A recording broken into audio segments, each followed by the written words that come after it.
Yo. What is good, everybody? It is that time once again. You know the vibe, man.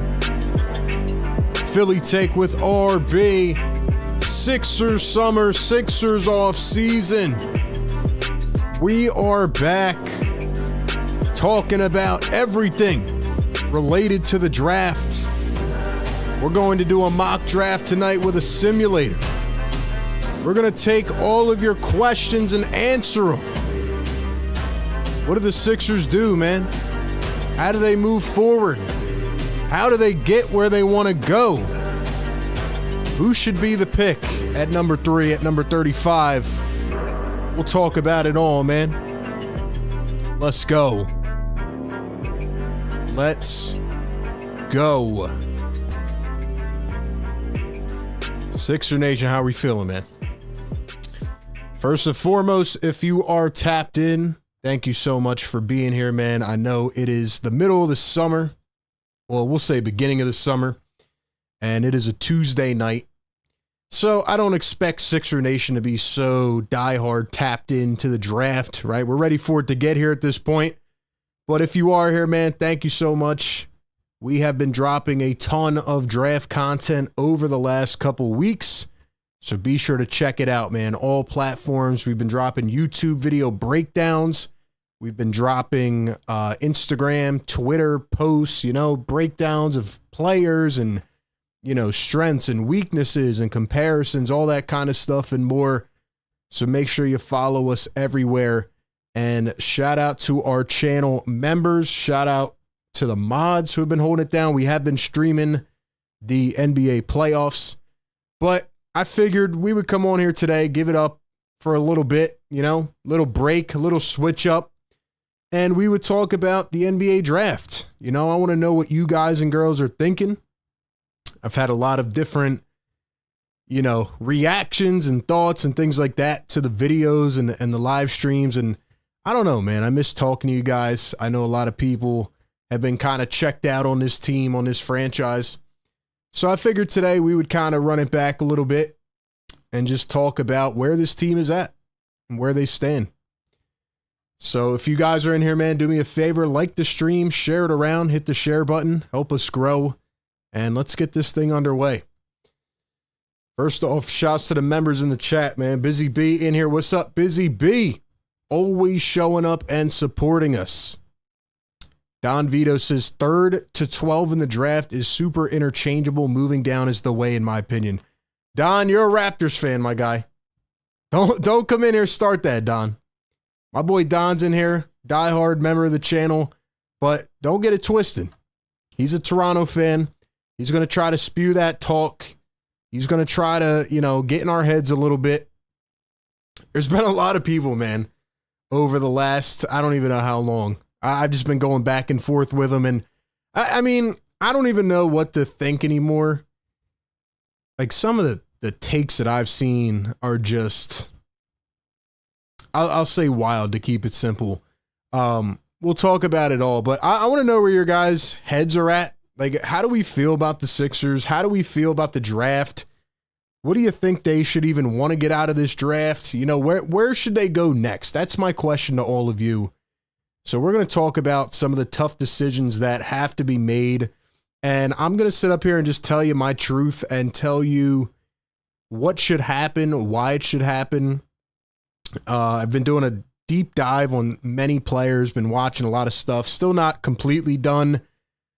Also, for the channel members, I'll be finding a way this week to share my draft notes with you, so keep an eye on that.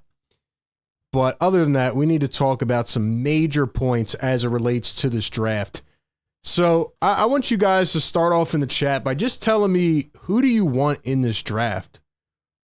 The Sixers have the 3rd overall pick, and all season, pretty much, we sat up here and we talked about why it had to be the Sixers getting the pick this year, right? Like, obviously, your team morale is so low. Your fans are checked out.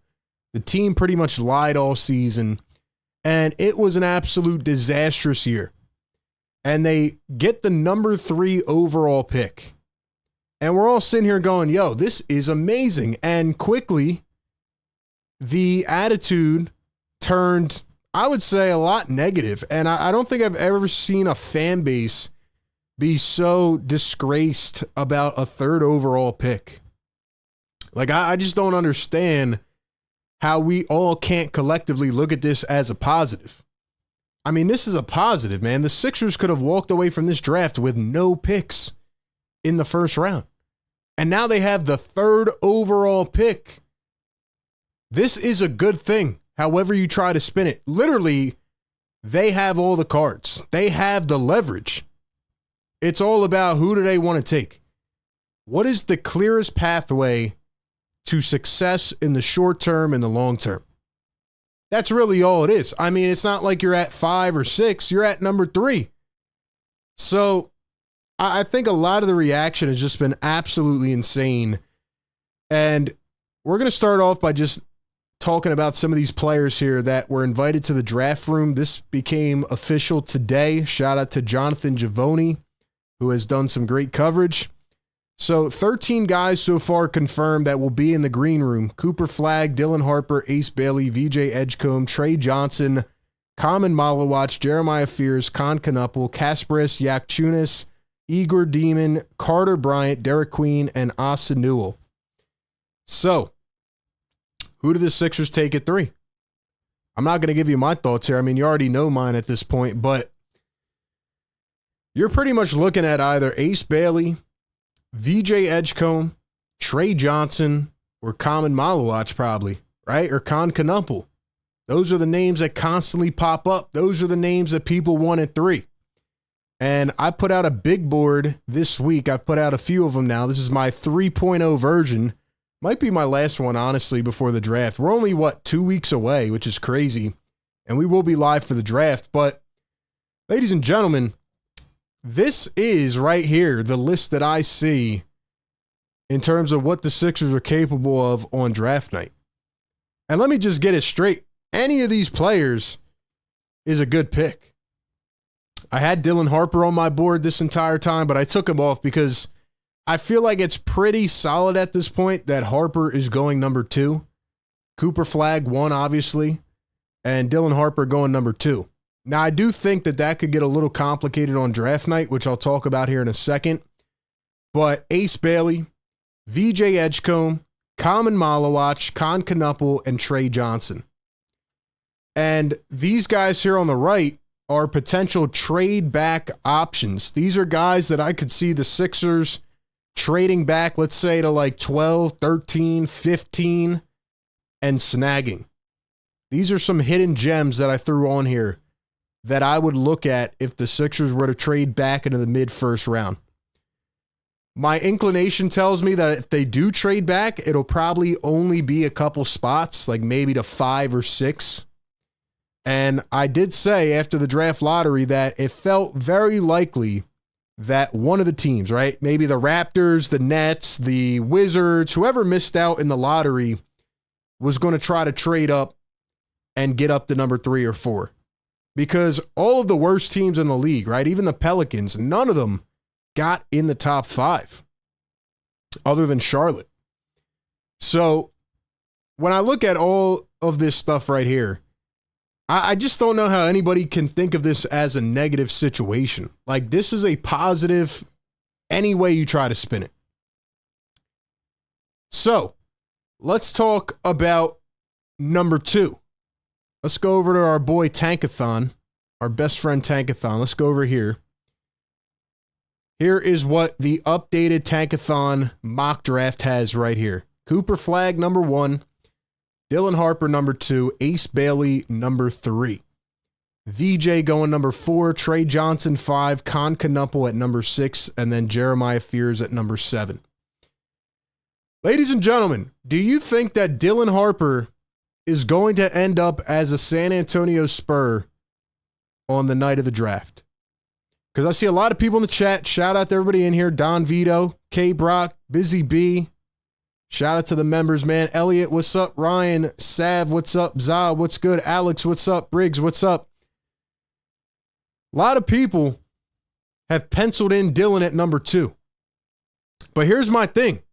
I am going to give my first bold take here of what I think will happen on draft night. I do not think Dylan Harper is going to the San Antonio Spurs. You want to talk about fit. Everybody wants to talk about fit. Well, let's think about the fit with San Antonio, who just spent a bundle of assets to get De'Aaron Fox, who is an undersized guard, great player, can score at will, can score from all 3 levels. You're going to bring in a 6'6" guard who likes to have the ball in his hands, who likes to be a primary creator. I just don't think that Dylan Harper is going to San Antonio. I think they're going to trade the pick. San Antonio has been in the top 4 the last couple years. They got blessed with Wembanyama. They get blessed with the Rookie of the Year, Stephen Castle, who's another guard, by the way. So what do they need Dylan Harper for? And this comes back to the whole idea of, do you just take the best available and try to figure it out? Or do you actually do what makes sense? If I was the San Antonio Spurs, I would look at this situation, and I know we're trending towards younger teams. I know we're trending towards, build as much depth as you can, get as many young studs, try to win on rookie contracts. I get it. But if I was the Spurs, I would probably trade this pick for one of 2 things. I would go get Kevin Durant from the Phoenix Suns, or I would get a big haul of draft picks. I don't know what the Spurs draft pick arsenal looks like, but if they can get, let's say, where's the Phoenix Suns at? Oh, wait, they don't have a damn pick. If the Spurs could get a bunch of future picks, it might have to turn into a 3-team deal. But if they could get a bundle of assets and, I don't know, let's say, or maybe the Wizards are dumb enough to move up. Anybody can fleece the Wizards, not to pick on them. But I feel like the Wizards have so many draft picks from the Bradley Beal trade, funny enough. I feel like the Spurs could finesse the Wizards, get a couple future firsts and get some seconds. I feel like they should do that. Or if they really want to try to plug it in and win this next year, say screw it, go get Kevin Durant. The Suns don't have anything else. Get KD and ride it out. De'Aaron Fox, KD, and Wemby, and try to defy the odds and go win next season. It's very risky, but that's what I would do if I was San Antonio. Some people have asked, is there any thought of Ace Bailey going number 2 to San Antonio because he would probably make more sense from a positional fit? No, I don't think that happens. I don't think that happens. I think it's either Dylan Harper at 2 or they try to trade him. I just don't think his play style is going to fit them alongside De'Aaron Fox. So then we get to the biggest coveted question at number 3. Do the Sixers take Ace Bailey? Now, obviously, I've dropped a ton of breakdowns, ton of social media posts at this point. You all know that I would go with Ace Bailey at number 3. And the reason I would go with Ace is because he makes sense positionally. I believe he has the higher ceiling. And I believe that this guy, if he plays his cards correctly, can be a multi-time all-star. That's right. I believe Ace Bailey down the line, if developed correctly, and that's a big if, has the traits, the measurables, and the ability to be a multi-time all-star. Whereas I don't think VJ Edgecombe is going to turn into that type of player. Now, that is not to get it mistaken between me saying he's a bad player. I think the Sixers are going to get a heck of a player either way. But VJ Edgecombe to me feels more like a gritty 6th or 7th man, a nice role player, an Alex Caruso. He feels like a player like that, who's going to make all these little plays in the margins. And look, I like that type of guy. Like, I want that type of player on the Sixers. Literally the other night, watching the finals, I said that the Sixers need an Alex Caruso. And that sparked a ton of debate. People replying to me, oh, well, they should get VJ. He's another Alex Caruso. But here's the difference. I wouldn't take Alex Caruso at number 3 in the draft. When you get the 3rd overall pick in a draft, you want to try to hit on a player that's going to be an all-star. You want to try to get a player that's going to be a 5-time all-star who's going to, eventually lead the league in points or whatever it is, So I just view Ace as having the more upside, and I want to get into my thoughts here in just a second on this whole Ace debate and discussion. I think it's so taken out of context. But first off, $10 super chat from Don Vito, channel member. Thank you, Don. He says, I know you think I'm a hater, RB, because I'm a Raptors fan. I really do believe 3 to 12 is super interchangeable. This is a deep draft, my friend. If you're ever in Toronto, Raps game on me, my bro. Thank you so much for the love, man. Appreciate that, and I'll hold you to that. Also, $5 super chat from Don Vito says, my bold take, Jeremiah Fears will be the best guard to come out of the draft. He will become a better player than Dylan Harper. I don't know if I'm going to say that. I mean, Jeremiah Fears is 17 years old? He's got a long way to go. Now, based on the things we're hearing this past week from Jonathan Givony and some of the other draft experts, it does sound like Jeremiah Fears' draft stock is rising. He's a very twitchy scorer. He seems like a guy that in 2 to 3 years could really be a player, I do have some concerns on the decision-making, the defensive side. He's a little undersized, needs to bulk up a bit. But a lot of people like Jeremiah Fears, and I think he's going to be a really good player as well. So I do agree with you that he is going to be a solid pick in the top 10. I don't know if I'd say he's going to be better than Dylan Harper. And don't worry, I will get to all your questions a little later on.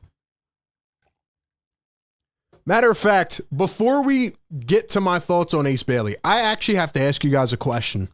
I need everybody to interact in the live chat with this question, because I feel like I'm losing my mind sometimes talking about this team. And I know I do this every day, and I'm like, all right, just stay within it. Stay within yourself. Don't let too much get to you. But, and not to point this guy out, all right, I just had a debate with a guy on Twitter, and I've had this multiple times over the last couple weeks, all right? And it's about Jared McCain. So, anyway, I put this out a little while ago on Twitter. I said that it's funny how the people that keep coming at me saying, oh, well, Maxey and McCain can't work size-wise, right? They're not good enough defensively. Those are the same people that want to draft VJ Edgecombe at number 3. VJ Edgecombe is a 6'4" guard. So my response to that is, okay, if you draft VJ Edgecombe, and it sounds 99.9% sure that Daryl Morey is going to draft or to re-sign Quentin Grimes, how does the guard rotation play out? So anyway, my guy Steven here says that McCain is a poor defender, very limited athleticism. He's an elite catch and shoot guy. 80% of his threes were on assists. I like McCain, but be honest on who he is. And I'm not just pointing out Steven.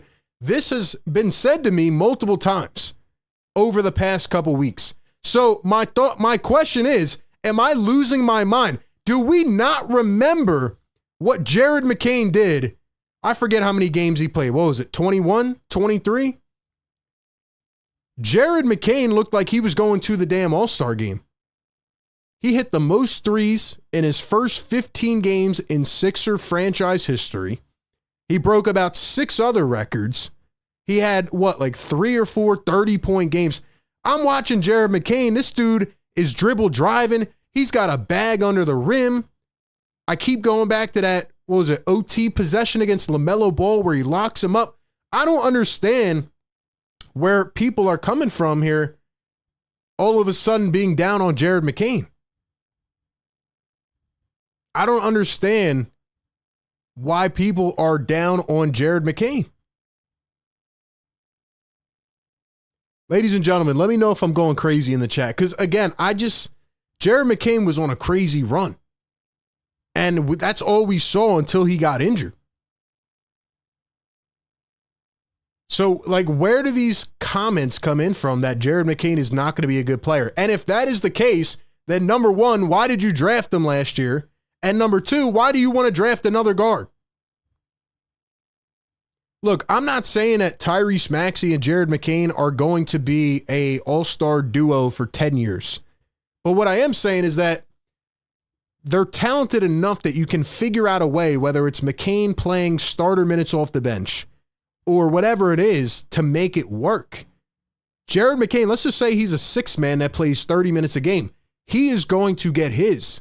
Now, hope and pray that he comes back and that he's healthy and that his legs are under him. That's why I've been a big component of bringing Quentin Grimes back to be the 2 guard, because I think his defensive prowess complements Tyrese Maxey's scoring punch very well. But for these people to say that Jared McCain is just some guy, like, what were we watching last year? Jared McCain was literally the only good thing for the first quarter of the season. So I would disagree with people that are saying this about Jared McCain. Don Vito in the chat says, who says that McCain would have kept up the production if he stayed healthy? Who says that he wouldn't have? That's all we saw from Jared McCain. The guy was on a heater for the first quarter of the season, and then he got hurt. So where do we get this idea that McCain was just going to cool down and be a regular player? But nonetheless, last year, people were so down on Jared McCain when they drafted him. I had 3 players that I liked in the draft process that I continued to come back to. Dalton Knecht, Jared McCain, and Devin Carter. They all panned out pretty well so far. But I remember all the things that people were saying about Jared McCain on draft night, mostly because of off-the-court stuff, but that dude could play. Bringing that back to the current day, a lot of people don't like Ace Bailey. Like I said, I've never seen a fan base so negative about a 3rd overall pick. And to be quite honest with you, man, it's getting very annoying. I don't understand where the Ace hate comes from. Now, I'm not going to go intricately into every single advanced stat and all this and that. Here's what I'm going to say. Ace Bailey has a lot of upside. Ace Bailey can knock down shots. He has the traits to be a very good defender. And his attitude is a guy that is never going to leave the gym. Has he said some cocky things in the pre-draft interview? Yes. But you know what? I like the swagger. And until he shows me that he's not going to work at his game, I'm not going to discredit the guy. I mean, think about how many picks we've had that have not developed. I want a guy who's literally screaming to my face, I am going to work on every shot. I am going to get better. I am going to be in the gym 24 hours a day. I want that type of player. And I'm not saying some of these other guys aren't that type of player, but for people to get mad at something that Ace Bailey says, or to get mad at him because the team didn't do well, right? They were under 500. Well, why don't we say those things about Dylan Harper? Seems like a double standard to me. Seems like a double standard to me that people don't want to hold that against Dylan Harper, but they want to hold it against Ace Bailey. And at the same time, it's not normal that you see 2 top 5 picks on the same team, let alone on a team that goes 15 and 17. Why? Why did they go 15 and 17? It goes back to the same conversation that I've been having with people who keep throwing all these numbers my way. Now, again, I'm not going to sit here and say that there's no place for analytics and that we can't look at all these advanced stats, because I think they have a place in the game. I think they have a place in evaluation. But where people start to make the mistake is that they are using numbers only. They are solely relying on numbers to be the main indicator of whether a guy is going to be good in 10 years. We don't know if any of these players in the draft are going to be good in 5 years or 10 years or 1 year. So when people come back to me and they give me numbers about Ace Bailey and Dylan Harper, well, do those numbers take into consideration that they were playing on a team filled with, players that you would find in your township? You ever play in your township sports league, right? And a couple teams have like 1 or 2 all-stars on them, and the rest of the kids are there because their parents signed them up to play. That's the best analogy I can give. Do those stats take into account that they were playing with a terrible supporting cast? Do those stats take into consideration how much a guy is going to be in the gym? No, they don't. They don't take into account intangibles. There are so many things that are not told completely based on the numbers. So, again, numbers can tell part of the story, but there's more layers that you have to peel back. And people just really don't take that into consideration. I'm happy with any of these players, but I like Ace Bailey. I like his game. He was one of the highest recruits going into college last year, and he was on a bad team. And also his archetype fits the Sixers perfectly. Speaking of which, let's talk about this. Where's my comparison? There it is. I think Ace Bailey is a better scorer right now than VJ Edgecombe. I think they're both capable of hitting a spot-up three-point shot. I think VJ's got the edge defensively for sure. He's like a Swiss Army knife, and I do think VJ Edgecombe is going to make an impact on day one. Honestly, it's why I think Daryl Morey could definitely consider him at 3. Because, see, Daryl Morey thinks of this team as a 3-star monster that just needs 1 or 2 more pieces to compete. Now, we're all hoping and praying that Joel Embiid and Paul George are healthy, but we don't know. And that's another reason that I want to take Ace Bailey, is because you also have to look at the long-term fit. If you're drafting VJ Edgecombe to be like the final piece or to be a Caruso on a championship team, you're not drafting with the correct philosophy. You need a guy that's going to be good in 5 to 10 years.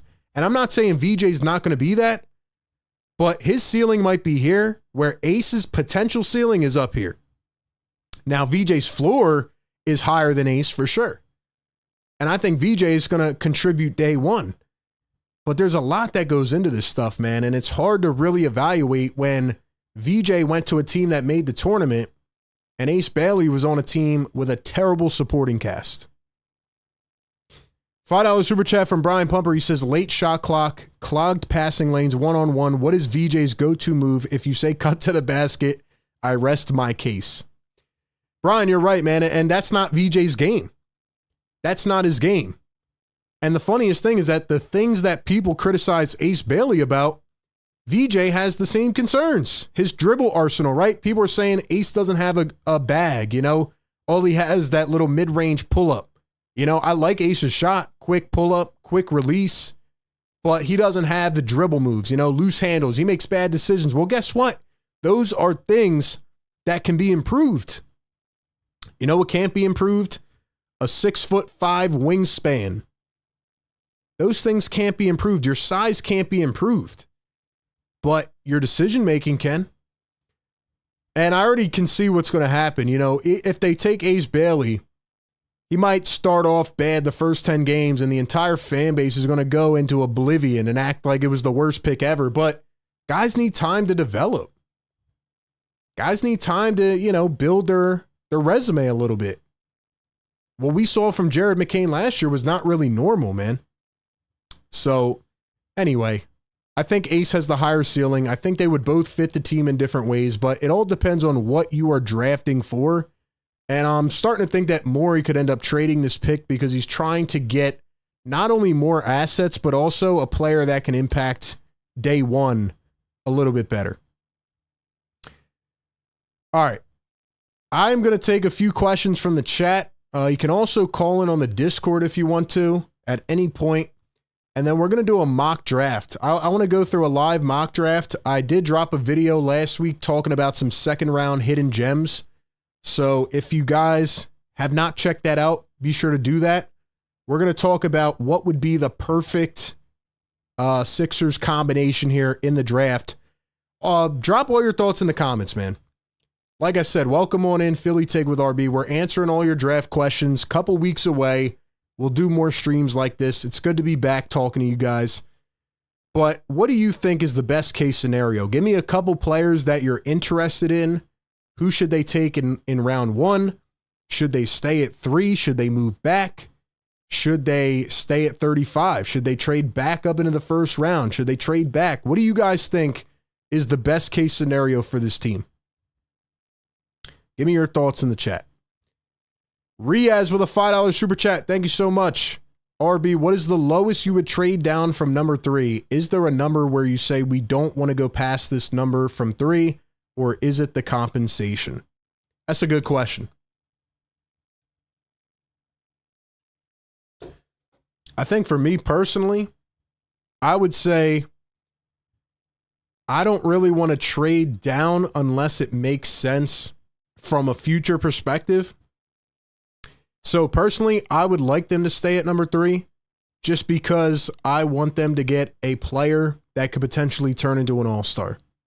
Not saying that guys in the top 10 or 12 can't, but it's not every day that you're able to get a player at number 3 overall. In terms of what I expect, I think if they do trade back, it's going to be probably down to number 5, 6, 7, 8, or 9. I could see the Wizards, the Pelicans, who we've already heard rumors about, the Nets, the Raptors, all trying to trade up to get to number 3. Where would I trade back to? I would be fine trading back anywhere if the compensation is right. Some people have talked about the Wizards. I think they have 3 first-round picks or 2. The Brooklyn Nets have 4.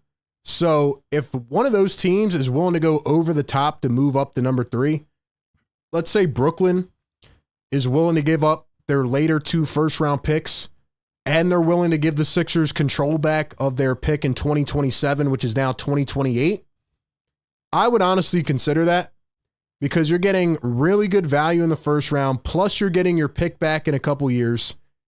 I think that would be a good deal. I'm not saying I would take it 100%, but I think you really have to utilize your leverage, you know? If we look at the Sixers' future draft picks, they have their pick this year now. Next year, it goes to Oklahoma City. And then in 2027, their pick ends up going most likely to the Nets in 2028. So, yeah, there was like a whole breakdown I dropped on it last week. It's a little confusing because, again, they have traded their pick in 27 to the Nets, but because of the stipend rule, that is going to probably end up going to 2028, which I was a little confused on before till I learned about it. But pretty much next year, as long as their pick is not in the top 4, it will go to Oklahoma City. And then in 2027, most likely they're going to keep their pick. And in 2028, this pick right here is going to go to Brooklyn. And then the Sixers will have the Clippers' unprotected pick. That's most likely how it's going to work out. But again, things could change. Like if the Sixers end up in the top 8 this year, then I think it turns into a second round pick. So there's a lot of intricacies there. But that's my take on a trade. $10 super chat from Don Vito. Thank you so much, man. He says the consensus pick never looks like the correct pick in hindsight. Look at Markelle Fultz. Lots of examples. I think it would be a mistake to lock in on Ace and not explore trade down options. Don, I agree with you that I think not weighing any trade downs would be a mistake. I do agree with that. However, the Markelle Fultz situation does not apply. That was just a rare case of the Sixers getting the worst luck in NBA history. I mean, the fact that Markelle Fultz got picked number 1 and then, you know, he ends up developing a shoulder issue or maybe something happened behind the scenes, who knows? And he ended up not even being able to ever like lift his shoulder. So it's hard for me to use that as an example, but I do hear what you're saying about the trades. And I mean, again, it's not every year that you get the 3rd pick. You have a lot of leverage. You have a lot of leverage. $5 super chat. Brian Pumper says one of the most important traits in a superstar, the ability to play isolation basketball. At bare minimum, Ace's length helps him get his shot off. And Ace is a very heavy ISO player. I know I had this stat written somewhere, but he had like some of the most heavy isolation games in college this year. Like he is used to it. Yes, he has to work on his decision making. Yes, he has to work on his consistency. But yeah, here it is, 99th percentile in frequency as a volume scorer in isolation. So, I mean, there's a lot of advanced stats. Again, they're hard to break down sometimes, but he shot well in the catch and shoot 3. He shot well when he was guarded on the catch and shoot three. He shot well on threes, moving off screens. Like, his game is not just, singular. It's multi-dimensional. He's a versatile scorer, and I do think he's going to be able to do it from all levels, and I just think that his size, his traits, and his measurables are going to allow him to get to the point that he wants to get to. It may not be on day one, but also, the Sixers need more forwards. And I know people say at the top of the draft, don't think about fit, draft best player available, but I mean, you kind of have to think about it. If you re-sign Quentin Grimes, you're going to have Maxey, McCain, Grimes, and then if you draft another guard, that doesn't even take into account who else is on the team potentially. It's a lot of guards. That's a lot of guards. So I think you have to be able to build the right way and construct the right team. And that's kind of where my head's at. A lot of people want Con Knuppel. Should the Sixers take Con Knuppel? I think Con's floor is very high. I don't think his ceiling is very high. Trey Johnson's another guy I've heard. To me, he's a shot chucker, very efficient scorer, but again, he's another guard, 6'6". I'm really not interested in seeing the Sixers try to play three guards again. I feel like they've done that for the last decade. I'd rather have like a traditional forward, which they tried to get in Paul George, but he got hurt and all that stuff. Let's take a couple questions here in the chat. D Futures channel member says, I'm cool with Ace Bailey. I also would not mind them trading down with New Orleans to get Trey Murphy back. Heck, I would attempt to buy low with trading for Zion as well. Draft Malawach at 7. That's another interesting combo, right? Common Malawach. Do we really think Joel Embiid is going to come back to full health? Because if not, then why not draft a big, right? Why not try to draft a potential replacement? Because we just don't know. It's been, 8 weeks now? 9 weeks? They said they would reevaluate at 6 weeks. It's a tough thing, man. It's very guard heavy in this draft, but Common Malawach seems to be like the main big man that everybody's talking about. And he's very unpolished. He reminds me a lot of Joel. He didn't start playing ball till he was like 14 years old. Came from South Sudan. Doesn't have much. And I mean, he's a monster. Especially defensively. Common Malawach is a beast. But again, the question is, can his shot develop? Can he become more consistent? That's really where we're at with Common Malawach. If he can, we may be looking back in a few years saying, Malawach is the best player in this draft, or at least a top 3 player, other than Cooper Flagg. I mean, like I said, his frame, his length, everything's there. Great instincts. But there's another example of it's hard to evaluate his stats because think about the players that he was playing with. Think about the Cooper Flaggs, the Con Knuppels, Tyrese Proctor. Like, Common Malawach was not even a featured option on the team. He was there to be a paint presence. He was there to be a Rudy Gobert. So we can't necessarily say, oh, he had to develop this or he had to develop that, because everything goes back to fit. Let's see what else we got in the chat. Philly says Rockets calling off for Reed Shepherd, Cam Whitmore, and number 10 for the 3rd, 35th picks. Are you making the trade? No, I don't think I would do that. I don't, because again, Reed Shepherd's another one.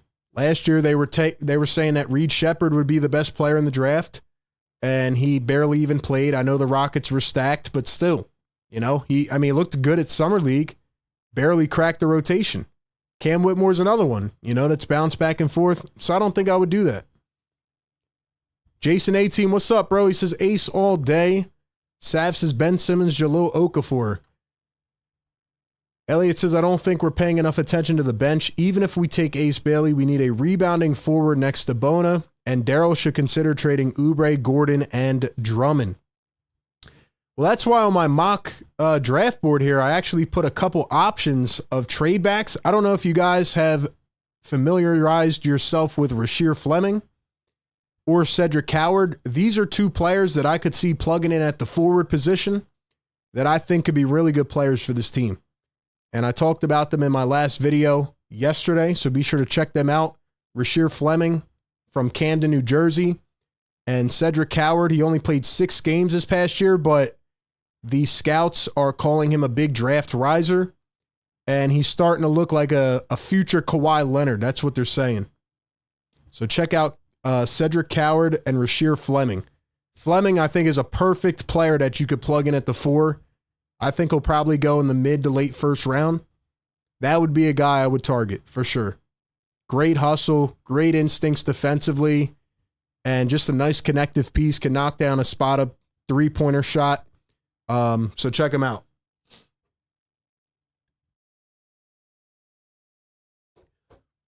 $5 super chat, Brian Pumper. He says, these dudes want to call Ace the next Michael Porter Jr. because of his raw handles, but then they want to say VJ is the next D-Wade Oladipo. Same-ish. They are casuals. Here's my thing on the whole Michael Porter Jr. comparison. And I said this when they first made that comparison. Being Michael Porter Jr. is not a bad thing. I don't know where Michael Porter Jr. turned into such a bad player. Now, I know he's been hurt the last year and a half, but Michael Porter Jr. was supposed to go number 1 in his draft. He went to a small school. He was the number 1 high school recruit, and he was supposed to go number 1 overall, and he fell because of a shoulder issue. Then he went to Denver and became a perfect role player for Nikola Jokic and Jamal Murray. And oh, by the way, won an NBA Finals and was a pretty big part in winning that Finals. So although he's been hurt the last year and a half, in the playoffs, the guy couldn't lift his shoulder above his head. Michael Porter Jr. is not a bad player. So I don't understand where, Ace Bailey as Michael Porter Jr. is like such a negative thing. Like, if the Sixers could get a Michael Porter Jr., I wouldn't be mad at that. Money Mars says, why is Trey Johnson trailing behind draft anyone else on Arby's poll by a landslide? Shaking my head. Brian says, VJ can't dribble. Duke says, we have a mix of young and old. I think we should pick up Bobby Portis. I would like Bobby Portis, but don't know if they could make it work financially. What else you guys got, man? Drop your questions in the chat. We're about to do a live mock draft. Welcome in. Hit the like button if you guys are in here. Give me all your comments, your thoughts, and your concerns in the draft. Ace reminds me of Taurean Prince. I don't like that comparison at all, to be honest.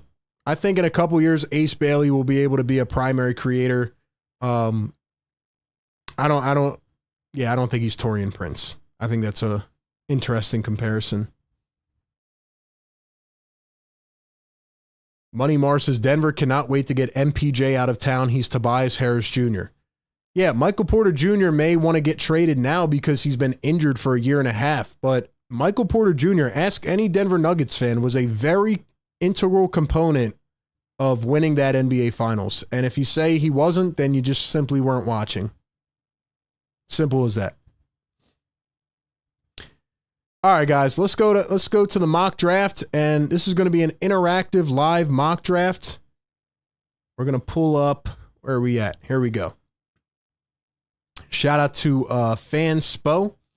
So we're going to do this 2 ways. The first way, we're going to just do the Sixers. We're going to see what they spit out, and we are going, let's see, put this on 3. We are going to just make the Sixers selections. After this, we're going to do probably the first round together. We'll take your picks from the chat, and we'll talk about what we think is going to happen as we make our way up to the NBA draft. So we'll pick for the 76ers. We'll do the first or the full draft standard, and should be good to go.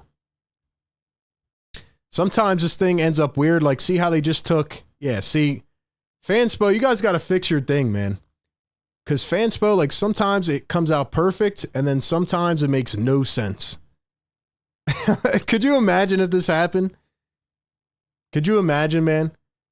Cooper Flag available at number 3? Yeah, that would never happen. All right, we're going to restart this until it actually does it the right way. Let's restart. All right.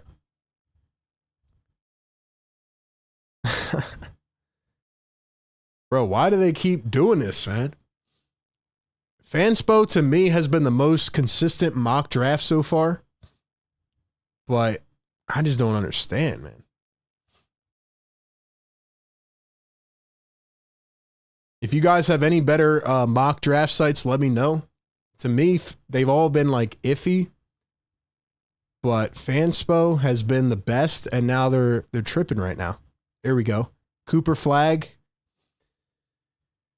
All right, we're going to try a couple more times.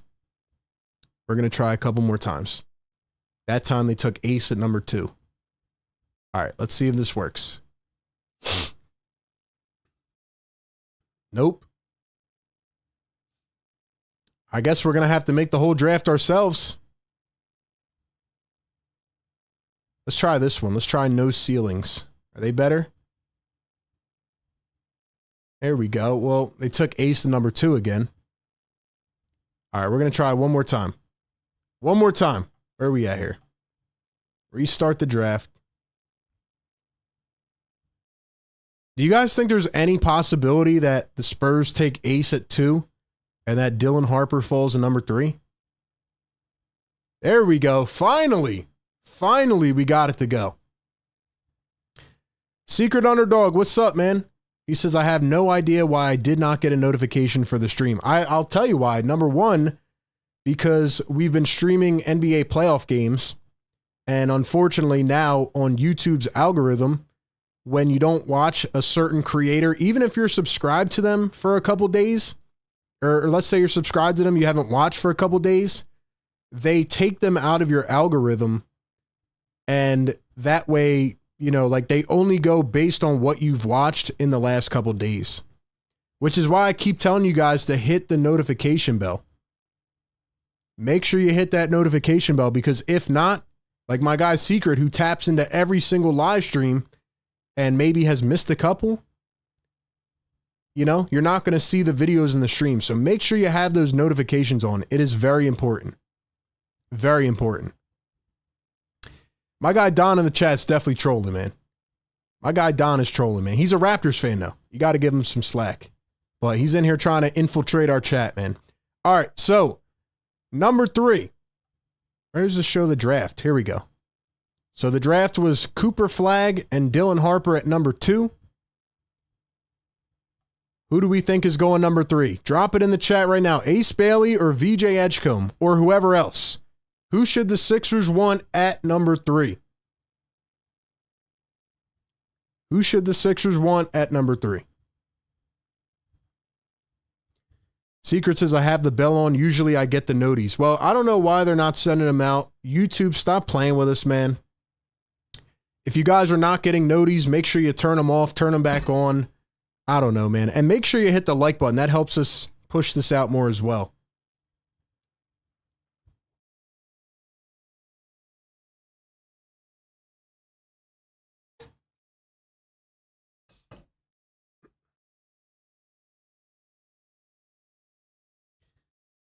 Let's see.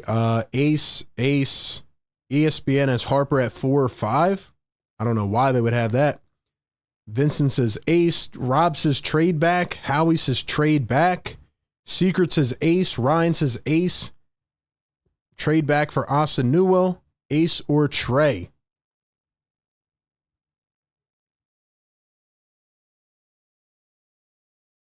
All right, we're going Ace Bailey. Taking Ace at number 3. 17.6 points, 1.3 assists, 7.2 rebounds. And we're taking Ace Bailey at number 3.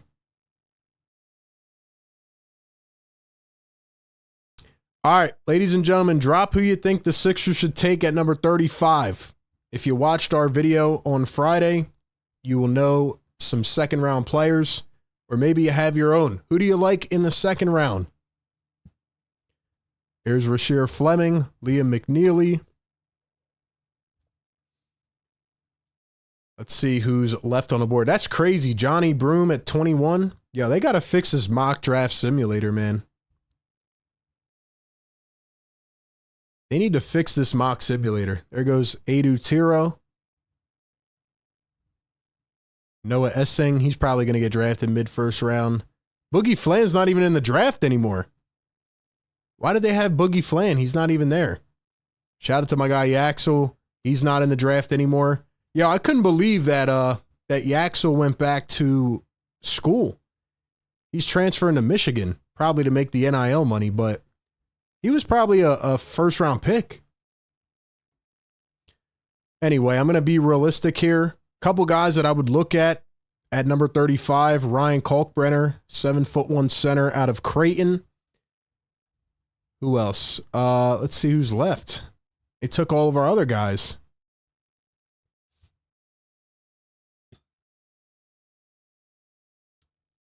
I talked about Chaz Lanier. Here's Cedric Coward. Man, I really like Cedric Coward. I feel like Cedric Coward at 35 would be an absolute steal, but I feel like he's starting to rise up too high on draft boards. So I don't know if he'll be there at 35. I don't even know if he'll be there at 25, but he would be a good pick. Did somebody take Drake Powell? Drake Powell's another one I like. Isaiah Evans. Noah Penda. He's starting to generate some buzz in the second round. Mark Sears had a good March Madness tournament. All right, who do you guys think? Who should we select? Who should we select? Miles Bird, I don't think he'll be there.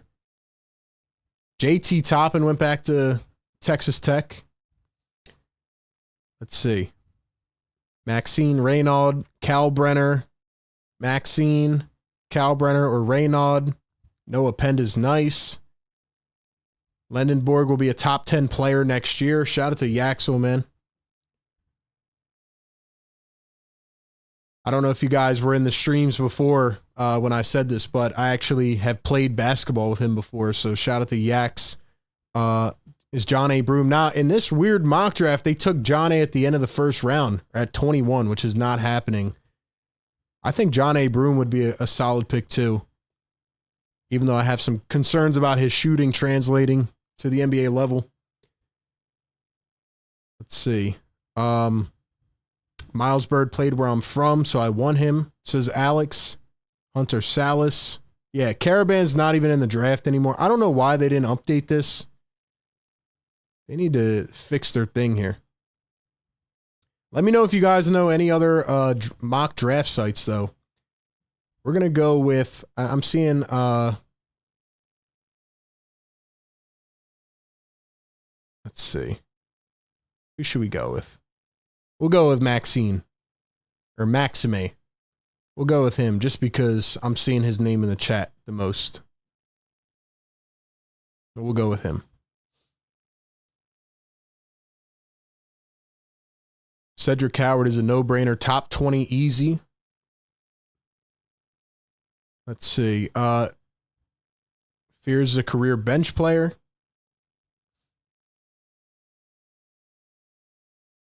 Next, we're going to make the picks ourselves. So we're going to talk about at least the first round and try to give a mock of what we think will happen. Appreciate everybody being in here, man. Make sure you guys do like and subscribe to the channel.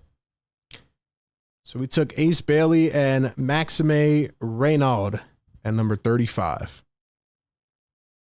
you guys have any other questions, drop them in the chat. All right, we're going to restart this bad boy. And we are going to make a selection for every team. And we're going to do the first round. All right, let's see. All right, cool. So I think we all know who's going number 1. We know that's going to be Cooper Flagg. So he'll go to the Dallas Mavericks. And then number 2 feels pretty confident that it's going to be Dylan Harper. So we'll say Dylan Harper goes number 2 to the Spurs. No trade backs in this scenario. All right. What do we think at number 3 and 4? Who goes to Philly? Who goes to the Charlotte Hornets? Will it be Ace and then VJ? Or will it be VJ and then Ace? We are at pick number 3. I'm going to give you guys like 15, 20 seconds, and then whoever we see most in the chat is who we're going with.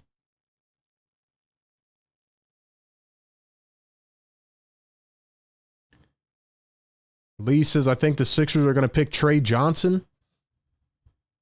Mo says, as a Knicks fan, I hope your team is healthy. Let's see. VJ, Ace over VJ. All right, I'm seeing Ace the most. We're going with Ace at number 3. Who do we think goes number 4 to the Charlotte Hornets? Who do we think is going number 4 to the Charlotte Hornets? Do we think they take VJ? I mean, think about who they have on their team. It actually shows us right here. Hold on, let's scroll down a little bit. LaMelo, Miles Bridges, Brandon Miller, Josh Green, Yusuf Nurkic, Trey Mann. Who do you think they go with, VJ or Trey? I have a feeling they'd go with VJ. I've seen him get hosted by the Hornets, and seems like they're pretty high on him. Let's see. Couple Treys. Trey, VJ. Looks like I'm actually no, I see it. That's the same guy. Who do you guys think's going at number 4? I'm seeing a lot of Trey Johnsons.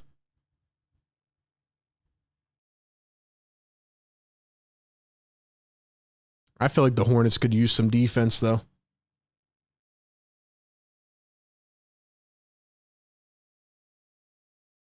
I don't know. All right, we'll go with VJ just to make it fun. Now we get to number 5, and the Utah Jazz are on the board. Who do we think Utah goes with at number 5? Utah's an interesting team.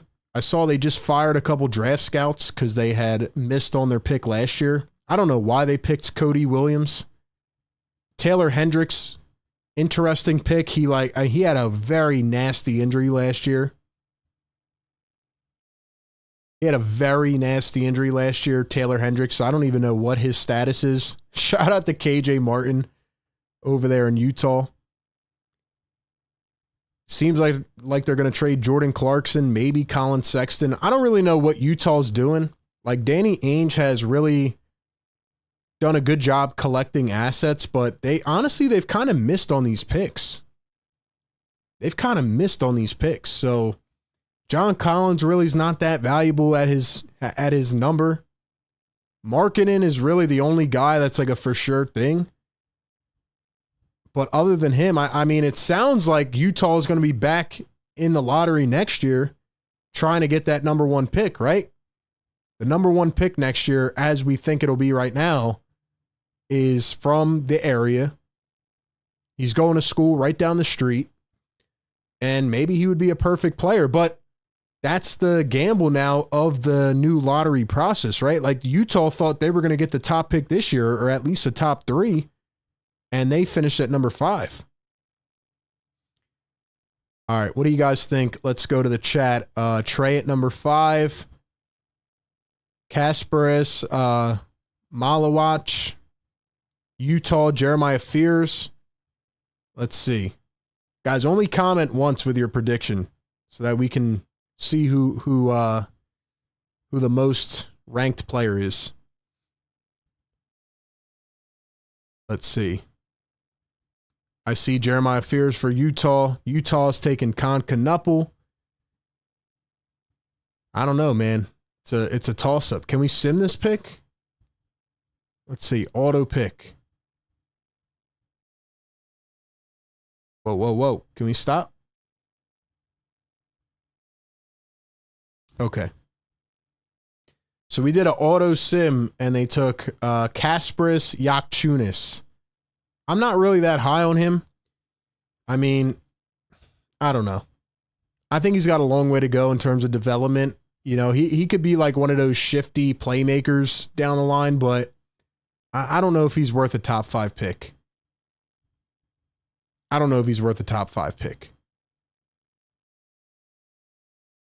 All right. Number 6, Washington Wizards. Where do the Wizards go? They had a pretty good end of the season. Chris Middleton, which crazy. He's probably going to be on that team. Jordan Poole, they still have him for 3 more years. They have Brogdon, Marcus Smart. I don't know, man. Maybe they can make a push for the play-in tournament. Maybe they can make the push for the play-in. Alex Sarr, pretty good pick last year. I still think they need a big man. I feel like all signs are pointing to them taking Derek Queen, but maybe they go with Malawach, you know? Maybe they see the upside. They want to steal him away from Toronto or Brooklyn. So maybe they decide to go with Common Malawach here. Then again, you could argue some of these guards are probably going to be out of there soon. So maybe they want to go with a high volume scorer like a Trey Johnson. All right, let's put the number 6 in the chat. And then we will give it a little bit. All right, I just dropped the 6 in the chat. Give me your prediction at number 6. Who do you think the Wizards will take?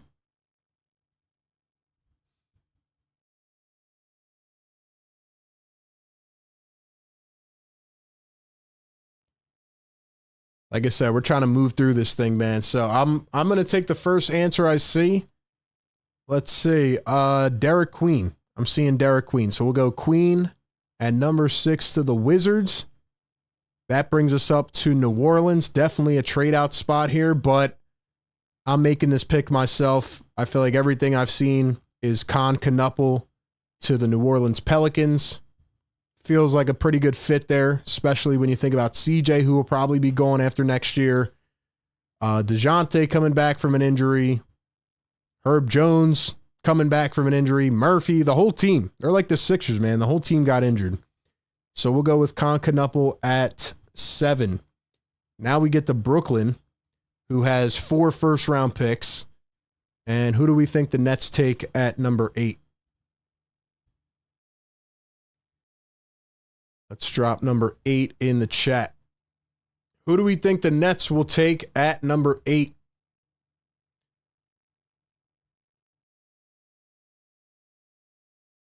Let's see. I forgot they had DeAnthony Melton. Cam Johnson, still a good player, but probably can't be the number 1. Claxton, that's a hefty deal for him. Man, the Nets really thought they were going to get Cooper Flag, didn't they? Then they started playing a little bit too well, and the Sixers out-tanked them and the Raptors. So, yeah, I feel like the Nets need a high-level scorer, man. They need a guy who can put up a lot of points. I'm thinking either Jeremiah Fears or Trey Johnson here.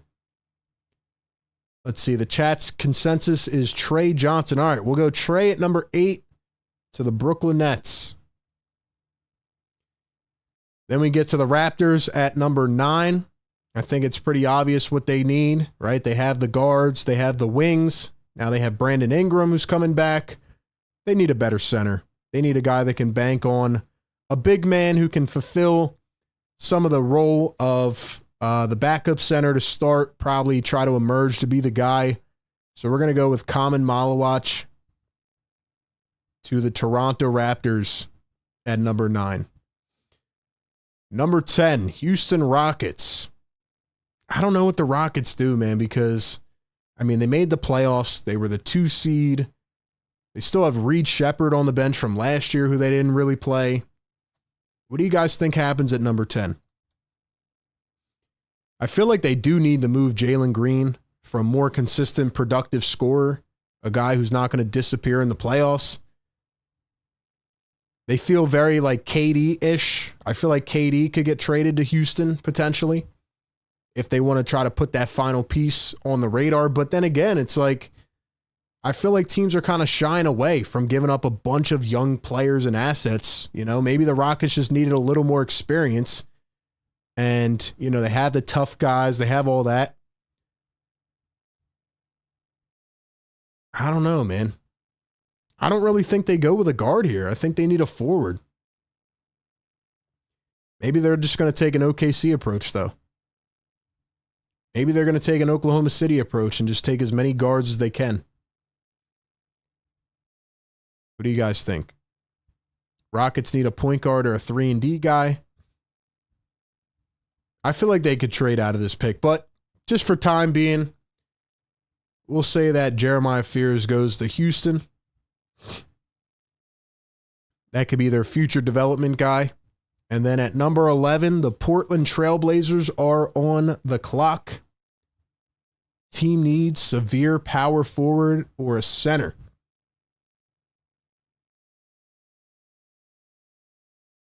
I think Rasheer Fleming's a little bit too high right here. I don't think he'll go this high, but maybe Colin Murray-Boyles? Colin Murray-Boyles at number 11?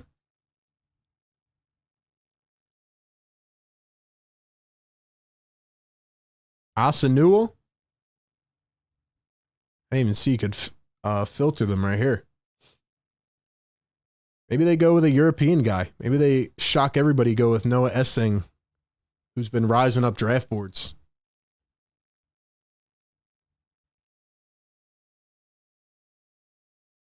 Clint says Colin Murray-Boyles. Vincent says Rasheer Fleming. Brian says Blazers need eager demon. Maybe. Let's see. Anthony Simons, Denny Avdia, who's a really good player. Yeah, DeAndre Ayton's not cutting it. The fact that he's the highest paid player on their cap sheet is wild. Yeah, I think they go with a big man here. They'll probably they could trade back here depending on how the board plays out. But we'll go with we'll go with Asa Newell here. Just because he has a little more size on him. Number 12 in the draft, Chicago Bulls. Look at all their team needs. Severe, severe, severe, and severe. What do we think the Bulls do? They could go anywhere. They probably go best player available. Maybe they'll go with eager demon. I do like Neek Clifford. Sorry, I should probably scroll this down a little bit. I do like Neek Clifford. I think he's a guy that'll probably go in the mid to late first round. Really good production last year. Improved a lot. But he went to Colorado State. Good percentages across the board. Carter Bryant's another guy I really like too. I feel like he could go around the 15 range.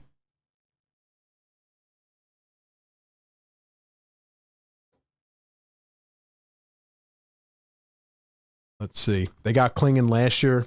Yeah. I mean, I feel like Klingon had an okay year. I don't know what his ceiling really is, but I kind of forgot he was even on the team at some points. Carter Bryant at number 12 says Howie. Clayton Jr. to pair with Josh Giddey. That's a little bit of a stretch for him.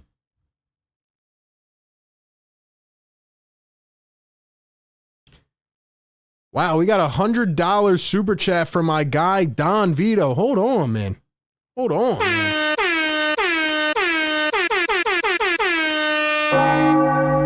He's on fire. Don with $100 super chat. My man, thank you so much. Thank you, man.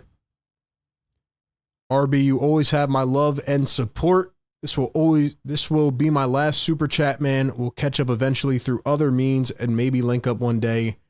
Peace and love, my bro. Keep doing what you're doing.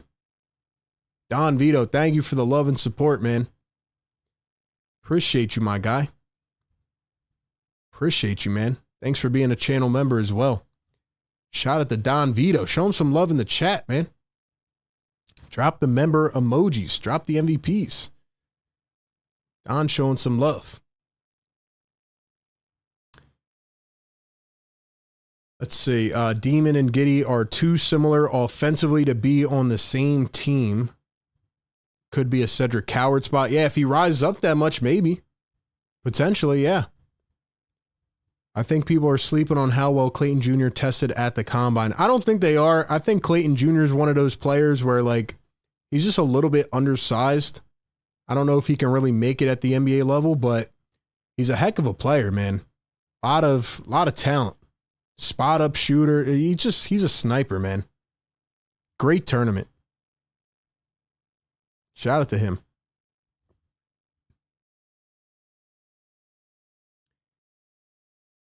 Clayton Jr. tested off the charts at the combine, and since then I heard mid-first round. Don says, by the way, Raptors at number 9, Noah Essing. That's who you want, Don? That's who you want, Noah, or do you want Jeremiah Fears, Don? Because before you said Jeremiah Fears, so I'm curious who you think's the better player. Howie says Carter Bryant at number 12. All right, we'll go with Carter Bryant. We'll go with Carter Bryant. Don, once again, thank you for the support, man. All right, number 13, we have the Atlanta Hawks, who just hired a couple new executives. They hired the Sixers former executive, Peter Dinwiddie, who's now their analytics guy. Who are you guys taking at number 13?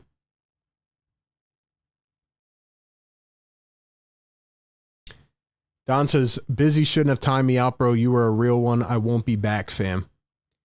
I don't even think Busy B timed you out. I think it was somebody else. But I think y'all were just going at it in the chat, man. It's all good, though. It's all love here, man. You're welcome in my house, man. You're welcome here, Don. Like I said, I don't take any of this personal, man. I'm just here to have fun, talk some sports, and enjoy this stuff, man. That's what we're here for. Who do you guys think the Hawks take at number 13? Hawks need a big man, it says. Trae Young. The whole Trae Young thing is like just tired out at this point. The whole Trae Young thing is tired out. They need to trade him. I feel like the Hawks, if they stay here, just go with best available. I don't even know what they do. I don't know what they do. A lot of people are saying Cedric Coward here.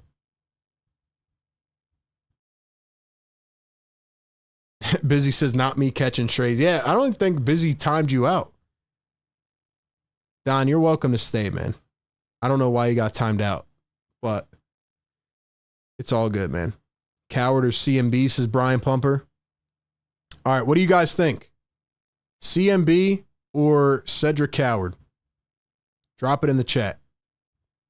Vincent says, I think the Hawks want somebody who can play right away. Show centers and power forwards. I don't think any of these centers are going here in the top 15. Could be a Colin Murray Boyle spot, more that I think about it.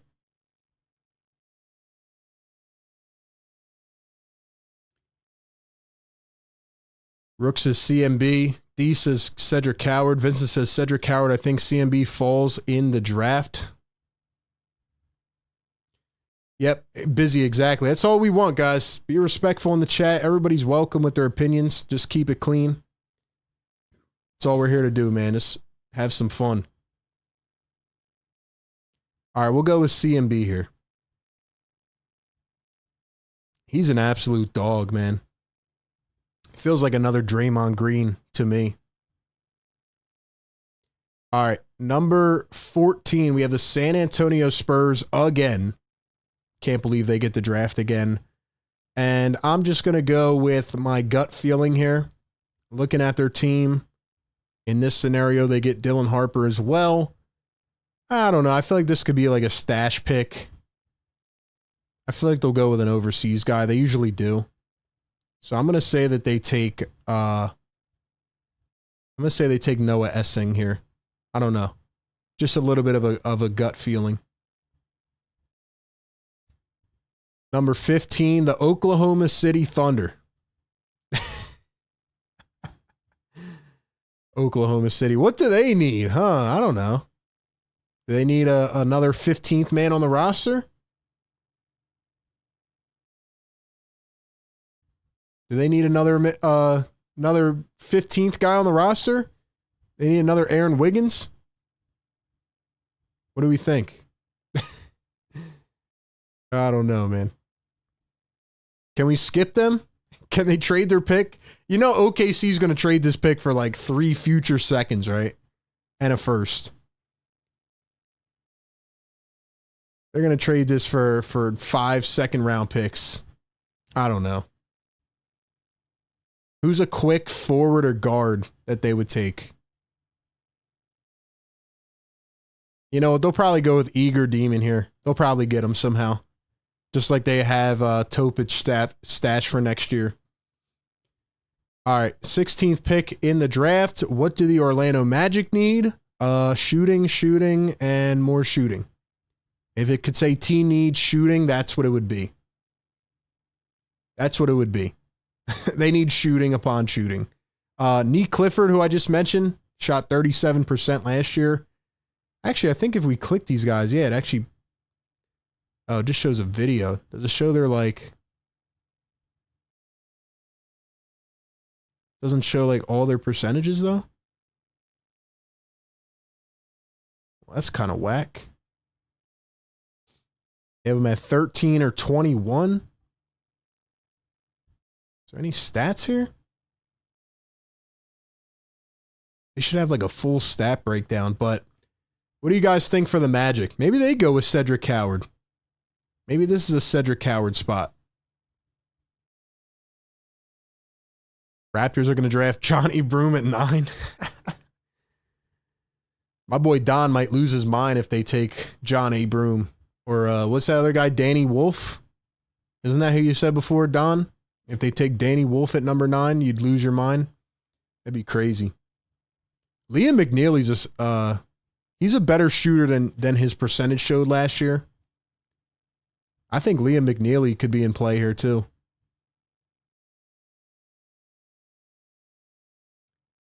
Let's see. I think for this one, I'm going to go with... Dude, is he even on here? Wait.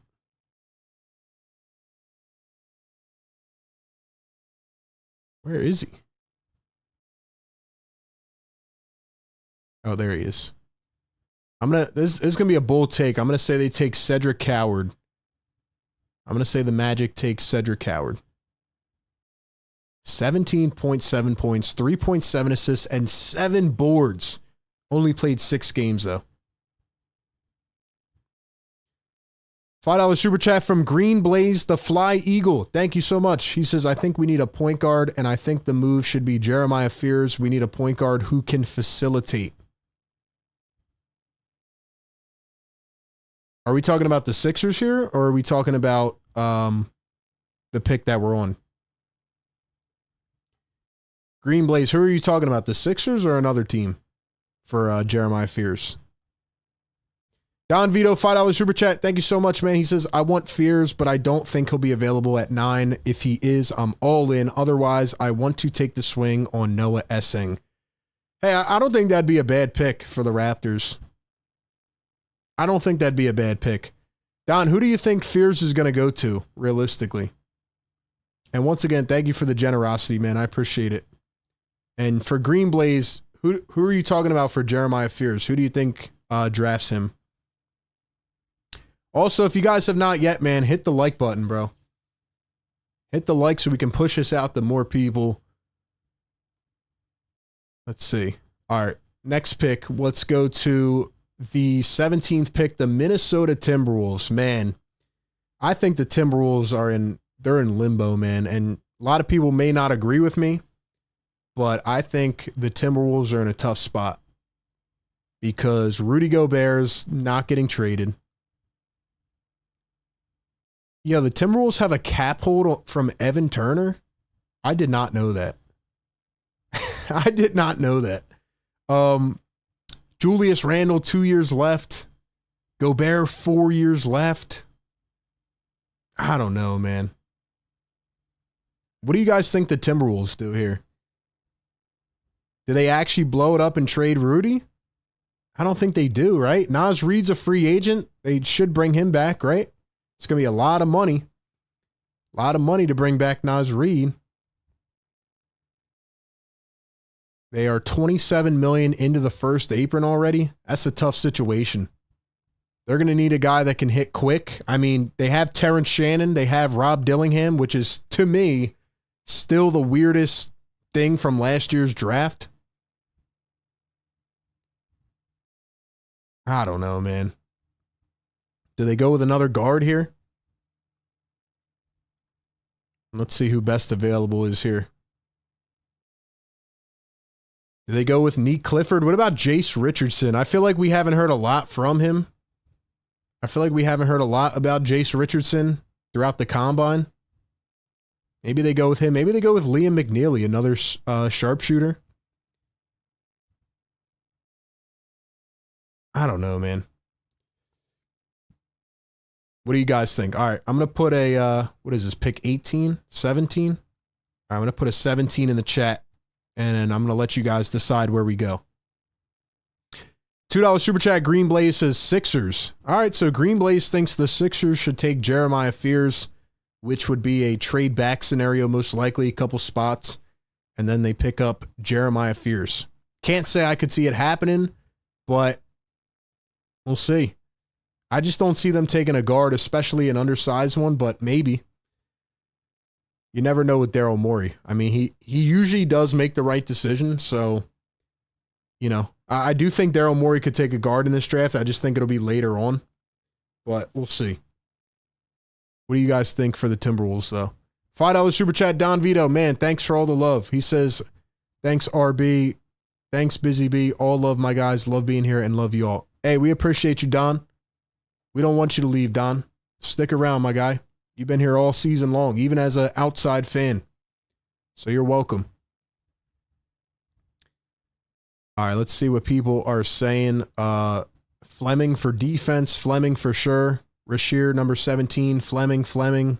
All right, we'll go with Rasheer Fleming at number 17. Shout out to the hometown kid here in Philly, Rasheer Fleming. All right, then we have the Washington Wizards again. They need a little bit of everything. Where do we think they go?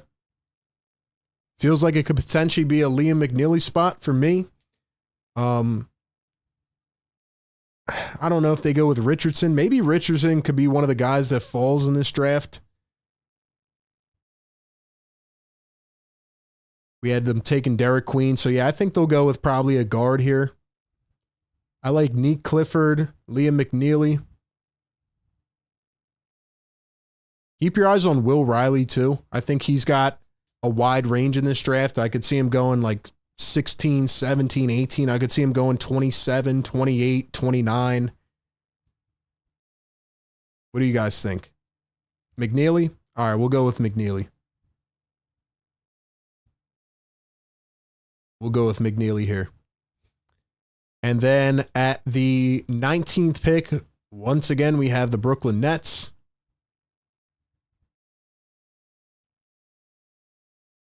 Let's see. They took Trey Johnson with the 8th pick. I feel like they'll probably prioritize a little bit of size here. Maybe they go with Thomas Sorber. I've seen him mocked to Brooklyn. I kind of like Sorber here for the Brooklyn Nets. Don, I see you arguing in the chat, man. Everybody chill out. We're having a good time, man. We're enjoying ourselves here in the chat. Everybody keep it clean. What do we think for the Nets? I think Sorber's the pick. Nets aren't even in the luxury tax right here.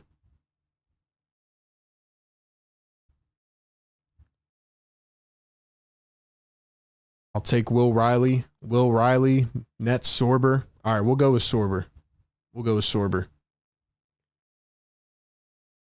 All right, number 20, we have the Miami Heat. Golden State's first-round pick traded to Miami in the Jimmy Butler trade. They have Terry Rozier, Tyler Hero, Andrew Wiggins, Bam Adebayo, and Duncan Robinson. Are these contracts even correct?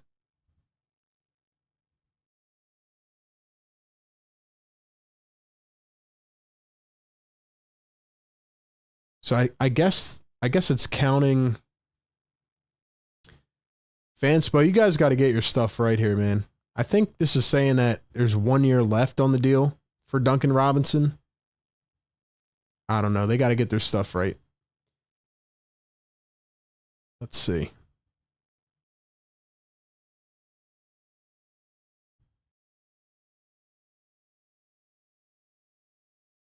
Point guard and small forward. Feels like a Jace Richardson spot. Feels like a Richardson spot for me. We'll go with Jace. All right. Number 21, the Utah Jazz again. What do we think the Jazz do at 21? They took Yakchunas with the 5th pick.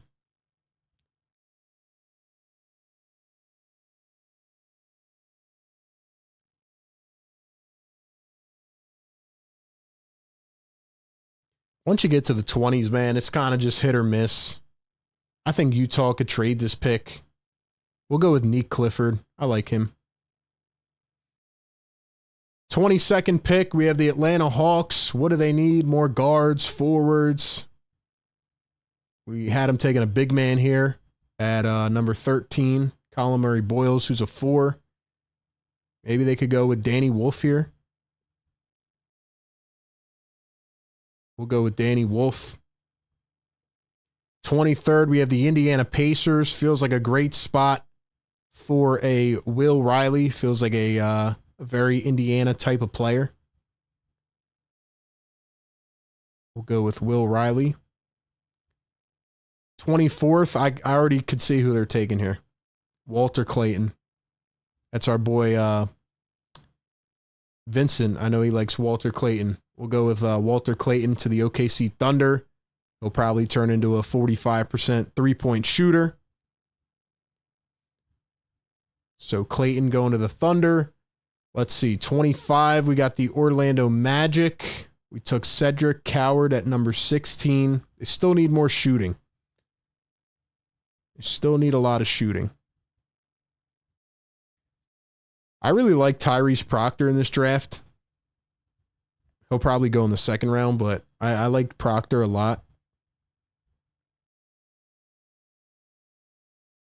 I wish they wouldn't have the players in here that are going back to school. I wish they had the players going back to school not in this list anymore. Chaz Lanier would be a good 2nd round pick for Orlando. Cam Jones. Trying to think of who I've seen them mocked to get at 25. Proctor's going to be a good player, man. We'll go with Proctor. Why not? There's no rules. And then 26, we have the Nets. They'll probably take some overseas guy. Could see them doing that. D'Lo probably won't be there much longer. So we'll take a point guard out of France. Nets have the 27th pick. They'll probably end up trading one of these picks. I think they could take Noah Penda here at this spot. And then we have the Celtics at 28. Definitely could see them jumping a bit to take Kalkbrenner here or Maxime. Feels like 2 perfect picks for Boston before a very interesting offseason. So we'll take Brian Kalkbrenner. Phoenix Suns, I mean, they're absolutely just in a tough spot. I don't even know what the Suns are going to take. I really don't. We'll go with Cam Jones. And the Clippers at 30. Feels like they need a big. So we'll go with Maxime. So there we go. 1st round mock draft. There you have it. I think we did pretty good. I think we did pretty good. Like I said, still a couple weeks to go, but that is where we are at. I like it. I like it. All right, ladies and gentlemen, that's really all I got, man. Drop any final questions you have for me in the live chat. I know that took a little longer than anticipated, but wanted to go through a mock draft. Wanted to talk it through with you guys. Like I said, man, it is going to be an interesting draft night. I do think we could see a couple trades. I do think this offseason will entail a couple big trades. And What do you guys think? Should we do another one of these before the draft? Let me know your thoughts down below in the comments. Thank you guys so much for being here as well, man. If you haven't yet, like the stream. Like we saw earlier, not a lot of people are getting notifications for these streams. So make sure you hit that notification bell. But I just wanted to come on here and answer any questions you guys had leading up to the draft. It's on June 25th and June 26th, so it'll be a 2-night thing. We'll be live streaming both nights, and we will be talking about it all. Feels like a lot of people know where the Sixers are going to go at this point, but then again, there's all these different smoke screens and different rumors coming out, so we don't really know. I would anticipate that it's probably going to be the same type of thing. I would anticipate it'll probably be the same type of thing leading up to the draft. Like, I feel like all the way up until June 25th, we're going to hear, oh, the Sixers might trade this. They might do this. They're interested in this star, whatever. So, I don't know, man. Let's see. Do we have any other questions in here? We will have more up-to-date rankings. Clint says, good job and thanks. Approved. Carly says, yeah.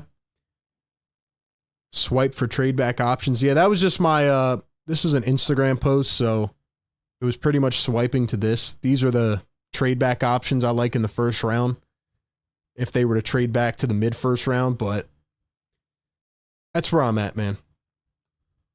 Other than that, if you guys have not yet, make sure you follow us on all social platforms. Once again, follow me here on Twitter/X at Philly Take with RB. Follow my personal page as well at RB Philly Take.